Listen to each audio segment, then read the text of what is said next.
Chapitre 28. L'Éternel parla à Moïse, et dit: Donne cet ordre aux enfants d'Israël, et dis-leur.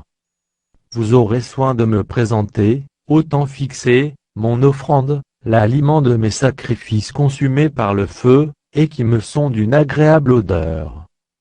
Tu leur diras: Voici le sacrifice consumé par le feu que vous offrirez à l'Éternel chaque jour, 2 agneaux d'un an sans défaut, comme holocauste perpétuel. Tu offriras l'un des agneaux le matin, et l'autre agneau entre les 2 soirs. Et, pour l'offrande, 1/10 d'épha de fleurs de farine pétrie dans un quart d'huile d'olive concassée. C'est l'holocauste perpétuel, qui a été offert à la montagne de Sinaï, c'est un sacrifice consumé par le feu, d'une agréable odeur à l'Éternel. La libation sera d'un quart d'hin pour chaque agneau, c'est dans le lieu saint que tu feras la libation de vin à l'Éternel. Tu offriras le second agneau entre les 2 soirs, avec une offrande et une libation semblables à celle du matin, c'est un sacrifice consumé par le feu, d'une agréable odeur à l'Éternel. Le jour du sabbat, vous offrirez 2 agneaux d'un an sans défaut, et, pour l'offrande, 2/10 de fleurs de farine pétrie à l'huile, avec la libation.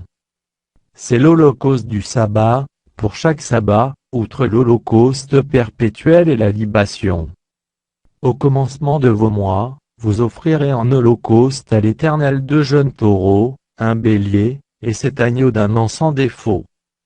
Et, comme offrande pour chaque taureau, 3/10 de fleurs de farine pétrie à l'huile, comme offrande pour le bélier, 2/10 de fleurs de farine pétrie à l'huile.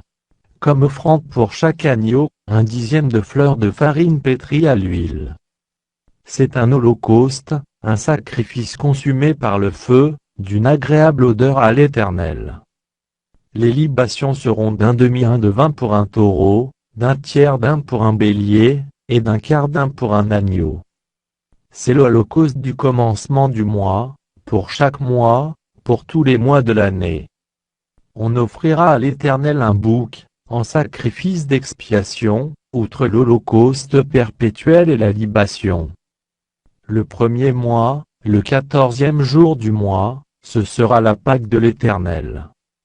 Le 15e jour de ce mois sera un jour de fête. On mangera pendant 7 jours des pains sans levain. Le 1er jour, il y aura une sainte convocation, vous ne ferez aucune œuvre servile. Vous offrirez en holocauste à l'Éternel, un sacrifice consumé par le feu 2 jeunes taureaux, un bélier, et 7 agneaux d'un an sans défaut. Vous y joindrez l'offrande de fleurs de farine pétrie à l'huile, 3/10 pour un taureau, 2/10 pour un bélier, et 1/10 pour chacun des 7 agneaux. Vous offrirez un bouc en sacrifice d'expiation, afin de faire pour vous l'expiation.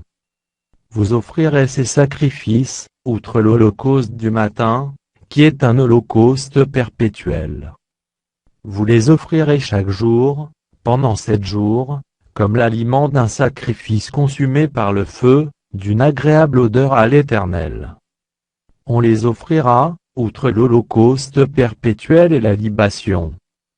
Le 7e jour, vous aurez une sainte convocation, vous ne ferez aucune œuvre servile. Le jour des prémices, où vous présenterez à l'Éternel une offrande, à votre fête des semaines, vous aurez une sainte convocation, vous ne ferez aucune œuvre servile. Vous offrirez en holocauste, d'une agréable odeur à l'Éternel, 2 jeunes taureaux, un bélier, et 7 agneaux d'un an. Vous y joindrez l'offrande de fleurs de farine pétrie à l'huile, 3/10 pour chaque taureau, 2/10 pour le bélier, et 1/10 pour chacun des 7 agneaux. Vous offrirez un bouc, afin de faire pour vous l'expiation. Vous offrirez ces sacrifices, outre l'holocauste perpétuel et l'offrande. Vous aurez des agneaux sans défaut, et vous joindrez les libations.